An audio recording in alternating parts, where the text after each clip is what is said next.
Sederhana kecelakaan langit kami dengan sebuah sepeda motor jenis fiction dengan nomor polisi PL4443B di Jalan Terangun Bambaron atau ruas Jalan Blangkejeret 17B di Abdia pada Minggu 9 Juli 2023 pagi. Tidak ada korban jiwa, namun pengendara sepeda motor mengalami luka-luka.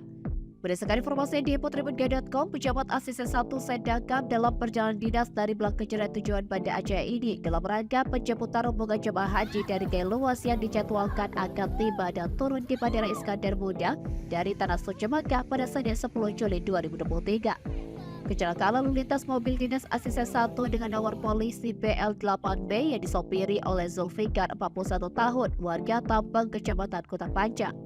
Dalam mobil ada asisten 1, Muslim SE, warga Kota Panjang. Namun, pengendara sepeda motor jenis Honda Vision yang dikendarai oleh Anwar, warga Kampung Bukit, Kecamatan Terangun, korban mengalami luka di sejumlah bagian tubuh. Saat ini sudah ditangani atau dirawat di Puskesmas Kecamatan Terangun. Kendaraan sepeda motor mengalami rusak parah, begitu juga dengan mobil dinas asisten 1 tersebut juga mengalami rusak di bagian depan dan kacanya pecah. Asisten 1 Sedangkap Muslim SE kepada Tribungai.com pada Minggu 9 Juli 2023 mengaku kecelakaan lalu lintas terjadi di kawasan Desa Blangkala, Kecamatan Terangun, lintasan Terangun Bambaron atau ruas jalan Blangkejeret menghubungkan Long Pidi. Saat ini kedua kendaraan yang tabrakan sudah ditangani oleh kepolisian di Luas. Dari Luas, Rasidan, Tribun Gayo.